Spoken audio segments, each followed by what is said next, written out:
Bonjour à tous, bienvenue aux auditeurs de notre vidéo podcast, 7e de la série, réalisée donc par MCG sur un titre très trendy finalement, les cyberrisques de l'automatisation des processus grâce à l'intelligence artificielle. Et nous accueillons aujourd'hui un spécialiste du domaine, Éric Delacroix, qui est CEO de Euranova. Éric, bonjour. Bonjour Greg. Alors, Éric, est-ce que tu pourrais te présenter en quelques mots? En quelques mots, je suis donc Éric Delacroix, un des joyeux cofondateurs d'Euranova, car nous étions deux au départ. Une aventure lancée il y a 17 ans maintenant, où on voulait surtout être à la pointe de la technologie, et on s'est rapidement rendu compte qu'être à la pointe de la technologie, c'est surtout essayer de créer de la valeur avec cette technologie. Et historiquement, donc je suis ingénieur, et dans ma vie, je suis marié, père de 3 enfants, et plutôt boulimique de la vie, on va dire. Super, Éric. Écoute, bienvenue. De mon côté, Grégory Mathias, donc fondateur d'MCG aussi, 25 ans cette année. Et puis, spécialisation dans le monde des infrastructures et de la cybersécurité, pas dans l'IA du tout, mais aussi formateur dans ces domaines. Alors, première question, évidemment, c'est d'expliquer à nos auditeurs pourquoi traiter de ce sujet. Et j'ai été préparé un petit peu tout ça. En partant du premier élément, c'est que l'IA, l'intelligence artificielle, l'AI, comme diraient les anglophones, est un mot fortement à la mode. Depuis quand? Depuis l'avènement de ChatGPT, appelé l'IA générative, qui finalement a apporté une interface humaine accessible pour le commun des mortels. Sans rentrer dans les considérations techniques, tout le monde parle d'augmentation de productivité, de nouvelles révolutions industrielles. Bref, de l'avènement de quelque chose qui va changer le monde. Ça, c'est ce qu'on entend. Je voudrais quand même, par rapport à ce sujet, apporter 3 éléments d'éclairage qui me semblent importants. Depuis de nombreuses années, le digital n'a jamais apporté des gains de productivité au niveau macroéconomique, malheureusement, et c'est un économiste qui parle. Une conférence réalisée il y a 2 ans par des économistes célèbres ici en Belgique l'a montré. Et donc la question, est-ce que l'IA va réellement apporter des gains de productivité au niveau économique global? Personne n'en sait rien. Deuxième chose, dans la courbe de Gartner sur l'adoption des technologies du mois d'août 2024, puisqu'elle ne sort que tous les mois d'août, cette nouvelle technologie se trouve à l'apogée de ce qu'on appelle le Peak of Inflated Expectations. Ça veut donc dire que quelque part, on s'attend à énormément de choses de cette technologie, et la phase d'après, c'est qu'on est la désillusion totale, et on se rend compte que finalement, tout ce qu'on espérait, elle ne l'apporte pas, et qu'elle apporte peut-être d'autres choses, mais voilà.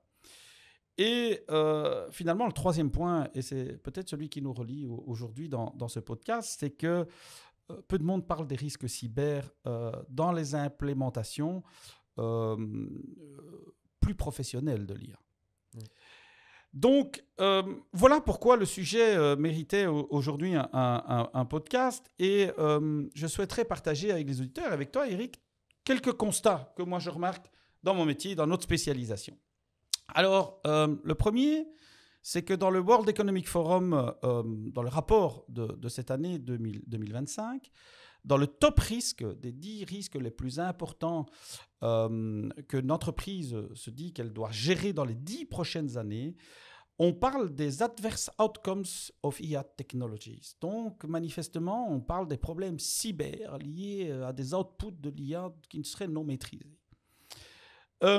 Deuxièmement, l'IA est fondamentalement une matière complexe qui, pour être bien appréhendée, demande des notions mathématiques et statistiques bien au-delà de ce que possède la population en général.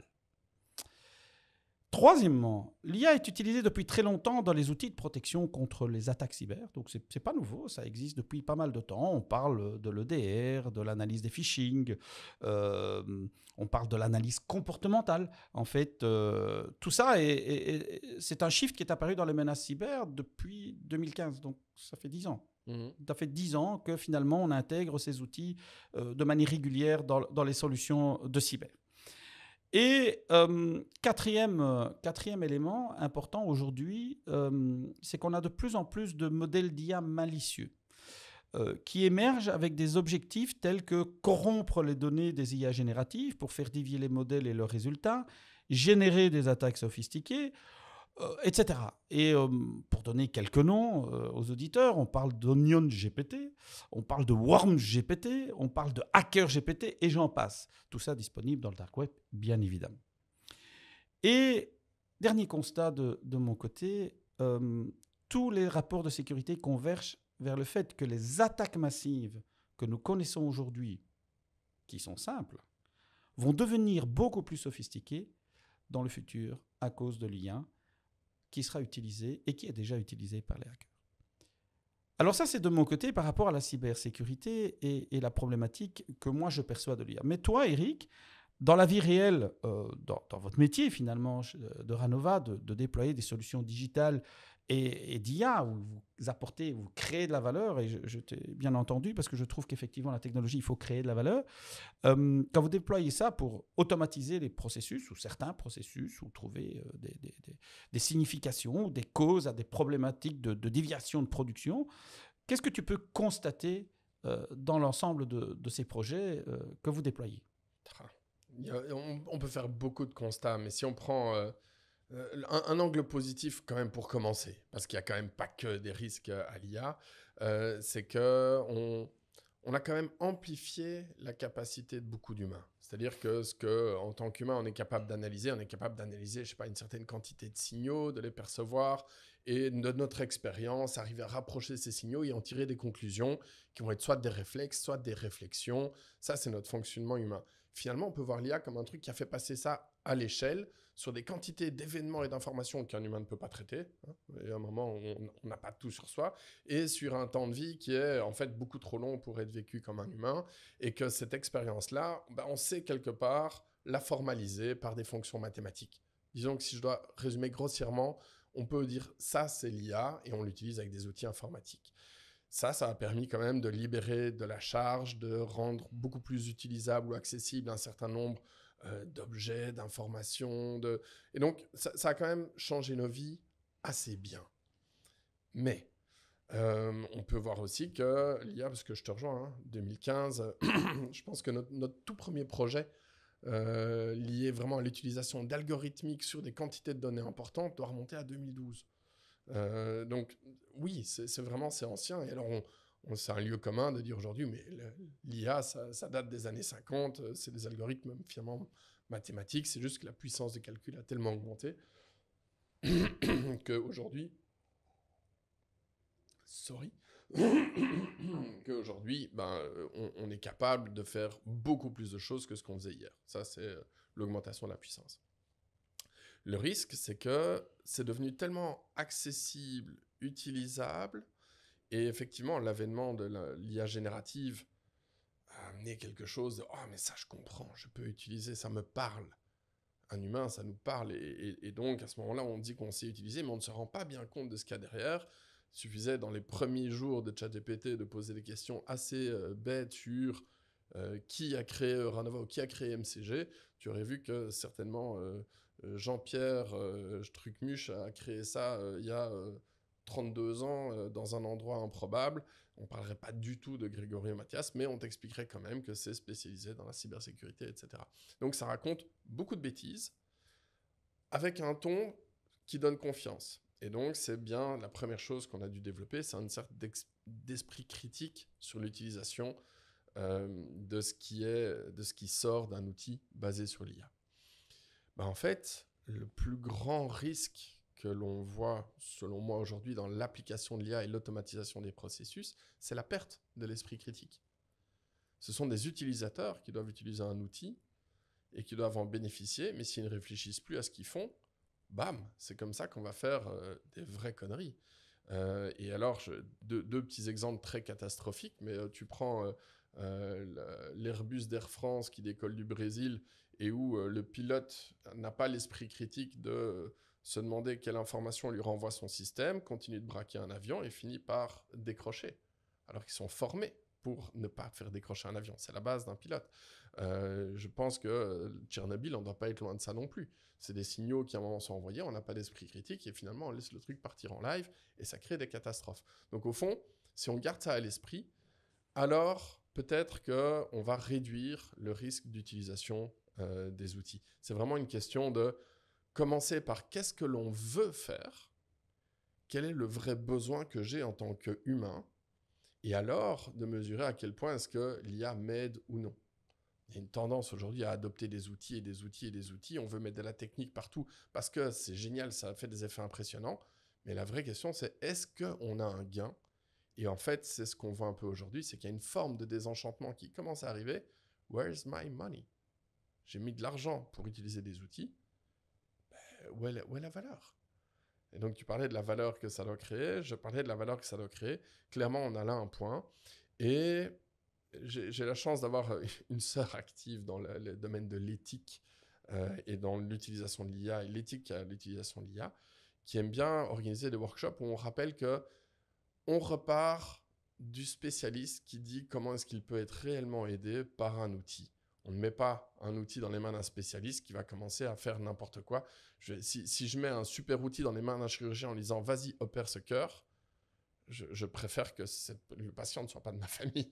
Alors que s'il élabore un vrai outil avec des spécialistes de la création d'outils, qu'on teste ces outils dans des environnements safe, jusqu'à comprendre que là, on pourrait tester quelque chose, mais on va le tester petit à petit pour vérifier les effets, alors on se dit qu'on conçoit vraiment un outil qui va être réellement impactant et qui peut sauver des vies à la fin. Mais il y a vraiment tout un processus dans la création qui doit aller pas à pas et s'assurer qu'à chaque pas, on fait vraiment ce qui répond à la demande d'un spécialiste. Ça, c'est vraiment super important.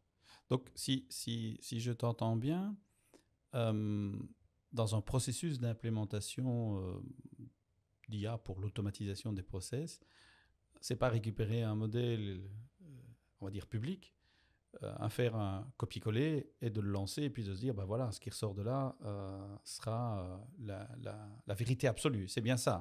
C'est clairement ça, même si en fait c'est souvent la première étape. On utilise un outil qui existe et on voit ce que ça donne. Mais là, c'est là qu'on fait appel à l'esprit critique. Qu'est-ce que ça a vraiment donné?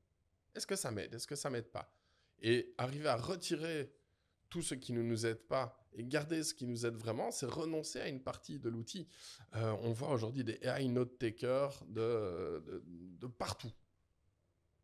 Oui, mais à quel point est-ce que j'ai vraiment besoin de garder la trace précise de tout ce qui a été échangé? Non, parfois, c'est vraiment aidant. On a les conclusions, on les partage, on va de l'avant et au fond, on garde une trace. Mais combien de fois est-ce qu'on va réellement les utiliser? Et est-ce qu'on avait vraiment besoin de garder toute cette trace-là?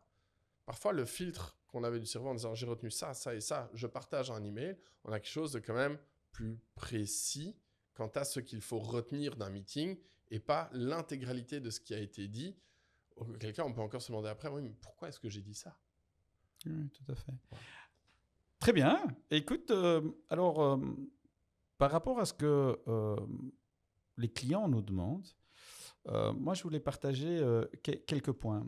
Le premier, c'est que nos clients n'abordent pas systématiquement la problématique de l'IA, mais commencent à s'inquiéter des effets de la réglementation NIS2. Donc aujourd'hui, nos clients, oui, il y en a qui parlent de l'IA, qu'est-ce que ça pourrait apporter, mais finalement, depuis l'avènement du NIS2, ils sont plutôt focalisés là-dessus, surtout quand ils tombent on va dire dans le secteur et avec la taille qui impose que des mesures de sécurité soient déployées.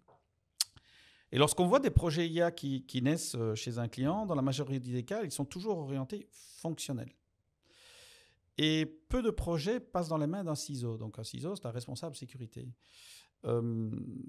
qui lui a pour objectif d'essayer de cadrer ceci avec une analyse de risque cyber, évidemment. Donc on remarque, on part directement dans la création de valeur, parce qu'on veut directement de la création de valeur, sans penser nécessairement aux risques qui sont autour. Alors, oui, je vois l'IA arriver dans le cadre des outils de gestion de solutions de cybersécurité.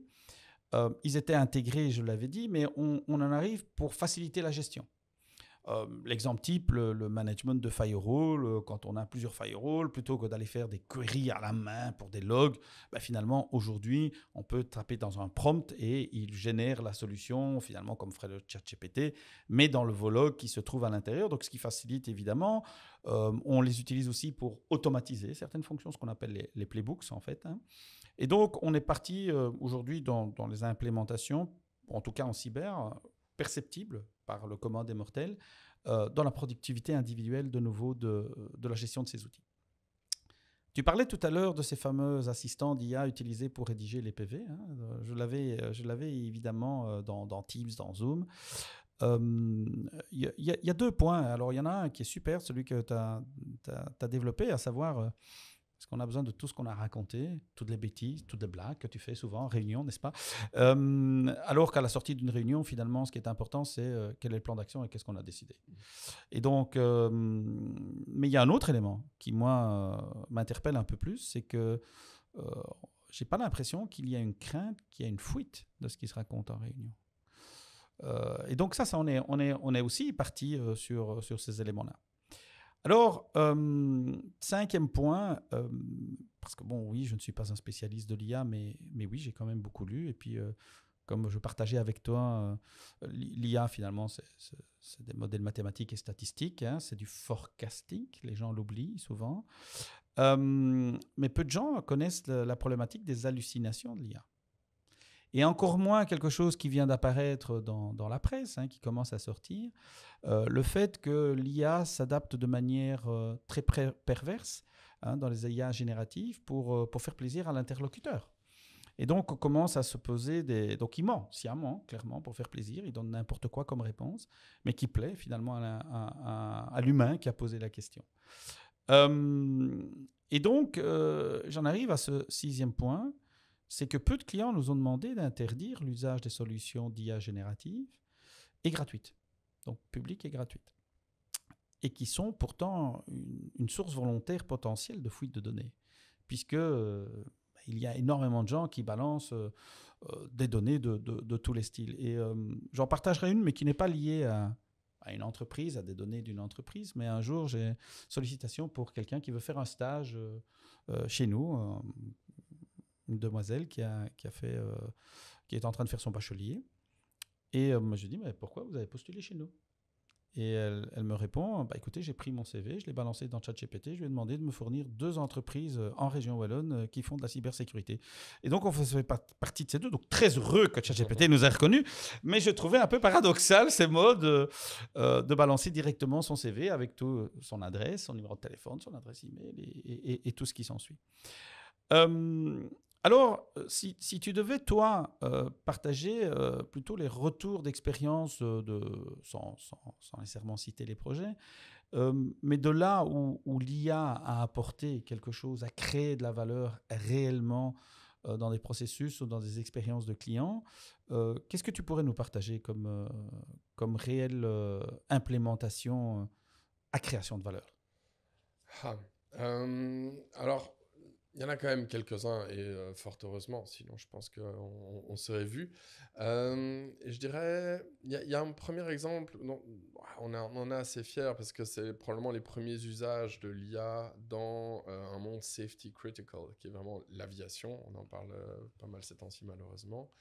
Et à travailler dans ce monde-là, la quantité d'informations interconnectés. Donc imagine tous les aéroports d'Europe, toutes les compagnies voyageant dans les aéroports d'Europe et tous les passagers voyageant d'un point à un autre, ceux qui ont des correspondants, ceux qui n'en ont pas, etc. Ça fait un flux de passagers énorme. Ça fait des flux d'activités à chaque hub tout à fait énorme. Et en fait, on a vraiment vu qu'il y avait matière là à fluidifier le trafic. Fluidifier le trafic, ça veut dire réduire des émissions de CO2. Ça veut dire augmenter le plaisir des passagers. Et ça veut dire rendre plus efficaces toutes les connexions depuis les aéroports jusqu'aux les infrastructures des villes. Et donc de permettre de mieux planifier tout le transport. Donc l'impact, en fait, peut vraiment être énorme, et économiquement et écologiquement. Et tout ça a commencé avec comment est-ce que je peux réduire des distances d'approche entre 2 avions tout en restant dans la safety absolue, mais au final de pouvoir gagner quelque part 1 ou 2 slots d'atterrissage à l'heure de pointe d'un aéroport, ce qui a déjà une valeur économique énorme, mais ce qui en fait implique aussi une réduction du temps d'attente des avions autour d'un aéroport.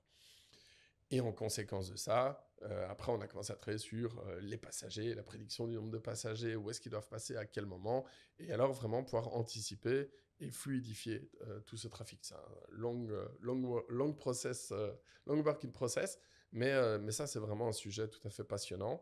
Et on se rend compte qu'il y a une chaîne logistique là qui peut vraiment bénéficier d'une dimension d'automatisation, c'est certain.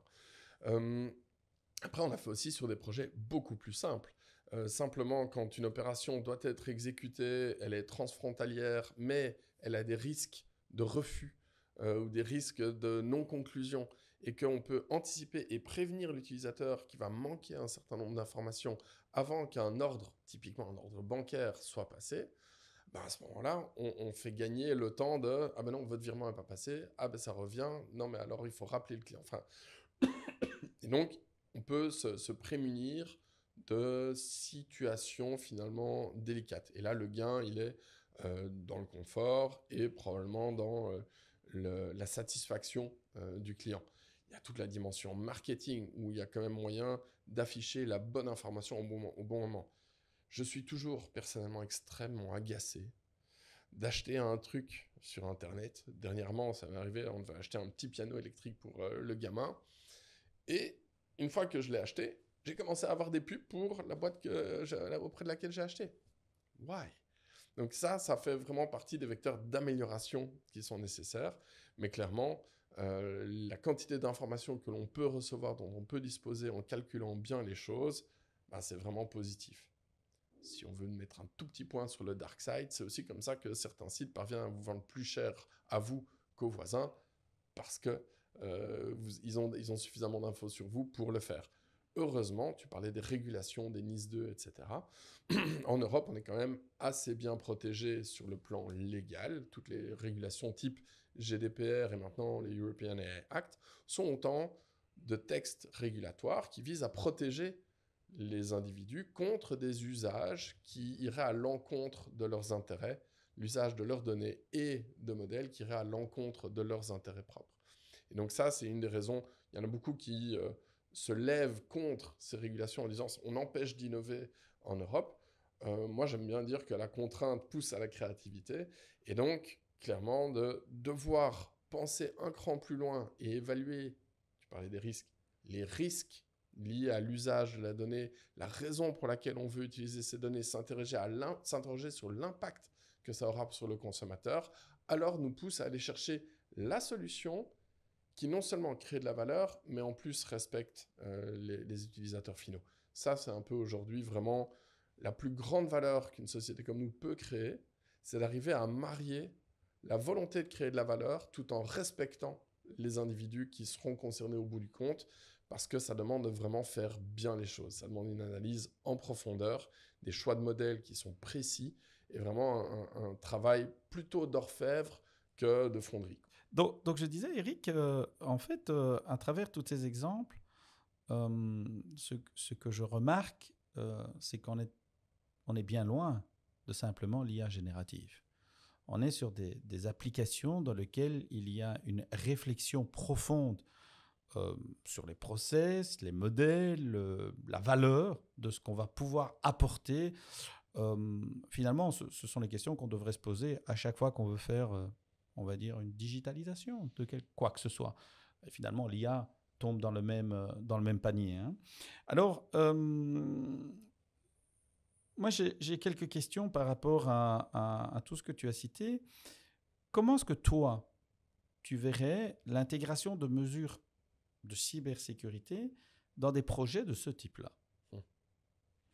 Vache question, parce qu'on est vraiment à effectivement poser ça. Donc, il faut distinguer déjà ce qui est exposé à l'extérieur de ce qui est exposé à l'intérieur d'une entreprise, exactement comme en cyber. On avait organisé un hackathon il y a maintenant 2 ou 3 ans, je pense, sur les attaques adverses sur des détecteurs de forme ou d'image. En fait, il y a moyen de tromper assez facilement. Il y a des vidéos très amusantes aujourd'hui sur le web avec ça. Et donc, quelque chose qui fonctionne avec de l'IA peut être trompé si on sait le type d'IA qui fonctionne. Donc ça, c'est une chose. Un autre aspect, c'est, j'aime bien rappeler que l'IA influence les comportements beaucoup.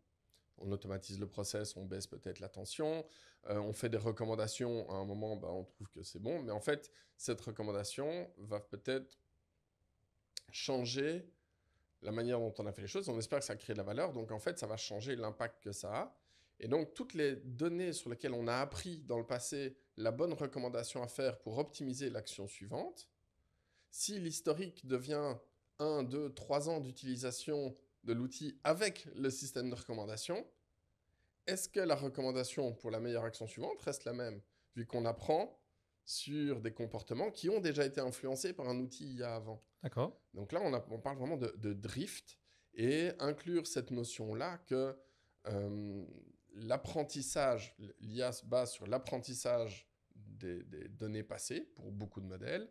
Et ben, si on utilise un modèle à un moment donné qui a appris sur les données du passé, les données du passé deviennent celles qui ont été influencées par ce même modèle dans l'avenir. Et donc là, il y a un vrai axe de réflexion à garder. C'est tout la partie MLOps, hein, c'est vraiment considérer est-ce que mon modèle est toujours précis, est-ce qu'il fonctionne toujours. Donc il y a un surinvestissement dans la maintenance des outils après pour vraiment s'assurer que ça crée toujours la valeur que l'on veut. Il y a bien la dimension de l'exception. Est-ce qu'une IA gère l'exception? Ben, comme tu disais tout à l'heure, elle vise à satisfaire la personne qui... Donc une IA générative veut satisfaire la personne qui l'utilise. Ben, à un moment, on peut louper des informations comme ça. Ça, c'est vraiment... ah ben, j'ai compris la réponse que j'ai eue, elle est bonne, et donc j'agis en fonction. Donc là, je reviens à ce que je disais au début, le sens critique. Garder vraiment cette dimension-là. Et je dirais enfin... s'assurer que ce qu'on utilise a été bien conçu. On a vu quand même, s'il manque des données dans ce qu'on a appris, l'exemple classique, c'est les données médicales. Hein. Si on analyse des radios pour du sein, le cancer du sein, on a vu que les premiers modèles qui sortaient étaient précis pour les femmes blanches de 40 à 45 ans, parce que tout avait été entraîné sur ces données-là. Et donc, ça pouvait causer des problèmes. Ça, c'est un bon exemple pour comprendre. Mais ce même type de problème, si les données sont biaisées au départ, les résultats seront biaisés à la sortie et ce n'est pas toujours évident à détecter. Donc, voilà, ça, c'est vraiment les risques dans l'utilisation de l'IA, pour moi, sont situés là et c'est une question d'éducation. C'est un nouvel outil qu'on vous met dans les mains. Ça fait partie de la transformation numérique comme depuis des années. C'est un outil qui est un peu plus puissant encore et qui va un peu plus vite et quelque chose d'impressionnant parce qu'on a parfois l'impression que ça sort des résultats auxquels on n'aurait pas pensé, nous humains qui dominions le sujet jusque-là. Voir ça encore comme un outil et essayer de le mettre dans un cadre qui reste safe, c'est ça aujourd'hui la responsabilité clairement de ceux qui mettent en place les outils. D'accord. Et quelle est à ton avis la plus grande erreur qu'il ne faut pas commettre? La plus grande, ça peut aller d'un bout à l'autre. Il ne faut pas refuser. Interdire l'usage est probablement une erreur parce qu'il faut continuer à faire preuve de curiosité. La plus grande erreur serait, je pense, de croire que c'est bon, j'ai mis un outil, ça marche, et donc next, quoi. Je peux juste le laisser tourner et ça va continuer de marcher. Non, ce sont des outils qu'il faut suivre et toujours s'interroger sur est-ce que ça sert toujours mon business? Donc, tu es dans la démarche de l'amélioration continue, même avec un outil qui, a priori, fournit les résultats aujourd'hui. Absolument. Et au fond, c'est là que ce n'est qu'un outil. L'important, ça reste le business. J'avais cette discussion avec un collègue l'autre jour. C'est toujours des chaussures que l'on met au pied. Et la fabrication de ces chaussures a un peu évolué, mais on va gagner à la marge. Et donc, il y a quand même énormément de choses qui restent les mêmes. Un virement bancaire, alors certes, est plus efficace avec une meilleure interface, etc. Mais depuis 20 ans, ça reste un virement bancaire. Bon, il coûte moins cher aujourd'hui, peut-être. Il coûte moins cher. Il n'y a plus personne qui contrôle à la main comme ça m'est arrivé quand j'étais jeune. Mais de fait. Et j'avais quelques autres éléments à te partager. Je voudrais voir un petit peu ce que tu en penses. Le premier, c'est que on est en train de parler de digital, on est en train de parler de, finalement, software, hein, soyons clairs. Et ce qu'on remarque aujourd'hui, tous les rapports convergent là-dessus, c'est qu'on a une croissance des vulnérabilités dans tous les softwares, peu importe où ils sont. Et donc, la question que je voudrais te poser, c'est où est-ce qu'on en est dans les vulnérabilités des softwares qui font de l'IA? Alors déjà, j'ai vu une info marrante il n'y a pas longtemps, c'était que là, l'IA avait permis de détecter des vulnérabilités dans le software en analysant le code, Mhm. chose qu'un humain n'avait pas vu avant. Donc déjà, on en découvre des nouvelles. Et puis, ben, ça reste effectivement des choses qui sont développées par des humains. Euh, on a vu des histoires assez marrantes de génération de code. Donc, on utilise un outil d'IA pour générer du code. Et les gens qui déploient des applications générées via de l'IA, au final, la personne avait laissé ses credentials. Et donc, le code qui est exposé, qui n'est pas du tout sécurisé, ouvrait toutes les portes de son entreprise, basiquement, et il pouvait juste se faire plomber absolument tout ce qu'il avait et utiliser ses clés de génération de code lui-même et devoir payer des fortunes parce que quelqu'un avait commencé à utiliser ses infras. Donc, les vulnérabilités, c'est je diminue la compréhension de ce que je fais et donc je m'expose beaucoup plus. Je n'ai plus la minutie qui me permet de vraiment m'assurer que le contexte dans lequel je fais ce que j'ai fait et je l'expose ne va pas m'exposer moi à des retours de bâton assez fermes. Ça, c'est vraiment, je pense, tu parlais de la complexité sous-jacente.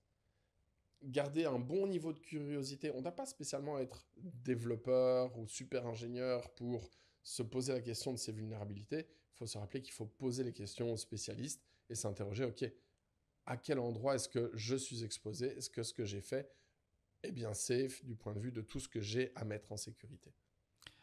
Et c'est pas mal que tu parles de cette complexité parce que j'avais justement relevé un point qui m'interpelle et qui m'a encore interpellé, c'est la problématique des gaps sur les compétences.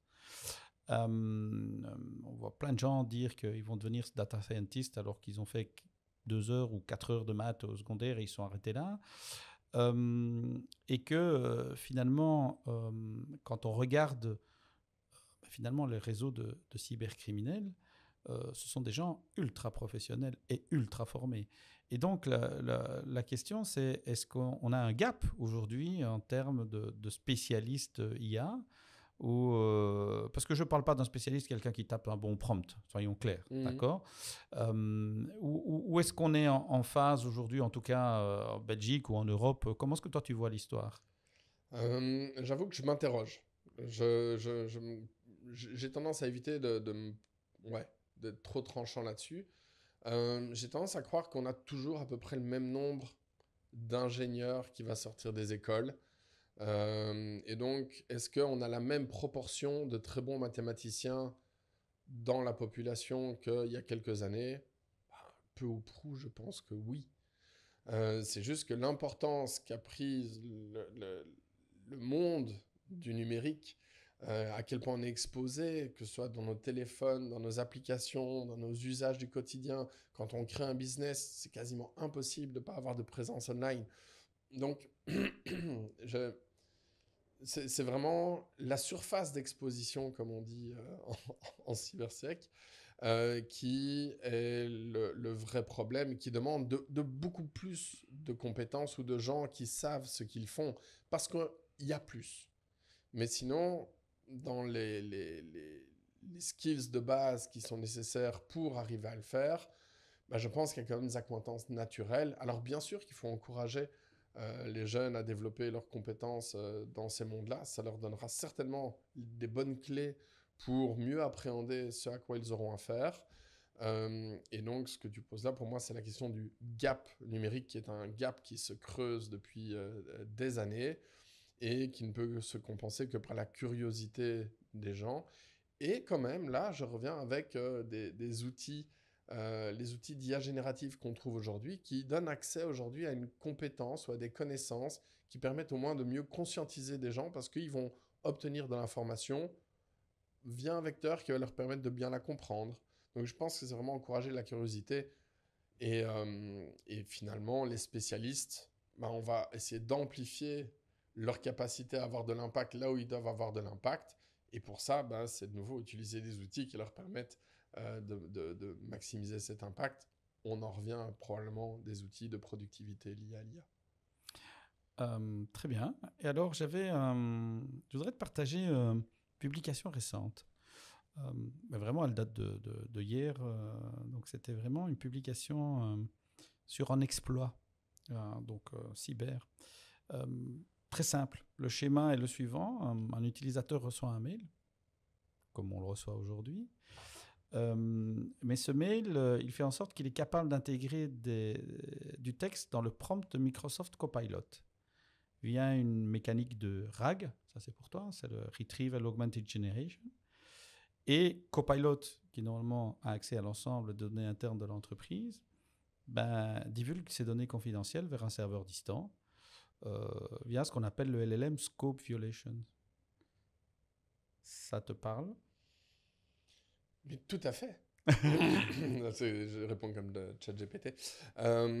Donc, il me semble avoir vu ça. Est-ce que c'est pas une faille en plus qui existe depuis longtemps et que... Exactement. Mais donc, je voulais partager ça avec les auditeurs parce que même là où on a l'impression que ces outils restent pour vous uniquement en interne, on remarque qu'aujourd'hui, la créativité des hackers est sans limite finalement, et qu'à travers une mauvaise configuration de ce RAG, finalement, ils vont pouvoir avoir accès et exfiltrer des données, comme on l'aurait fait à travers un mail où on cliquait, on fournissait ses credentials. Finalement, il n'y a rien de nouveau, sauf que là, on va attaquer l'IA. Ces outils restent de l'information qui circule, et c'est sur la base de cette information, des données rentrées, qu'un modèle réagit et renvoie de l'information. Cette information, elle circule, et sur un canal de communication, s'il y a une porte, il y a une porte.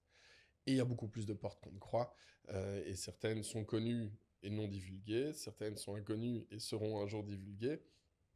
Et donc voilà, il y a vraiment une bonne conscience à avoir de ce que l'on fait. Et effectivement, quand on se retrouve avec des monstres pareils, je veux dire, un Microsoft, forcément, on lui fait confiance. C'est pas possible. Voilà, se rappeler que on est quand même potentiellement exposé permet probablement d'agir de manière plus rationnelle. Est-ce qu'il faut pour autant avoir peur en permanence? La peur empêche d'avancer quand même. Donc, avoir conscience des risques permet de réagir aussi quand on se retrouve finalement pris dans un de ces risques. Un des risques se réalise. Si on en avait conscience, on réagira mieux que si on n'en avait pas conscience du tout. Globalement, tout ce qu'on peut faire, c'est se préparer du mieux qu'on peut. Écoute, je te remercie pour ces échanges. Si j'essaye de résumer finalement, je dirais très très raccourci, l'IA n'est qu'un outil. L'important, c'est finalement la création de valeur que cet outil va pouvoir apporter. Et une des manières d'éviter les travers finalement de cet outil ou de cette technologie, c'est d'avoir une curiosité très prononcée et un esprit critique toujours acerbe. Et je terminerai finalement par les deux choses qui sont intéressantes. C'est que d'abord, c'est du soft, il y a des vulnérabilités et il faudra vivre avec comme avec les autres. Et alors, la différence entre la peur et la conscience d'un risque, puisque la peur est toujours mauvaise conseillère et la conscience permet de mieux l'appréhender ou de mieux le gérer, ce qui finalement est l'objectif aussi de ces podcasts. Et je te remercie pour ces échanges. Je remercie les auditeurs et je vous donne rendez-vous au prochain. Bonne journée. Au revoir.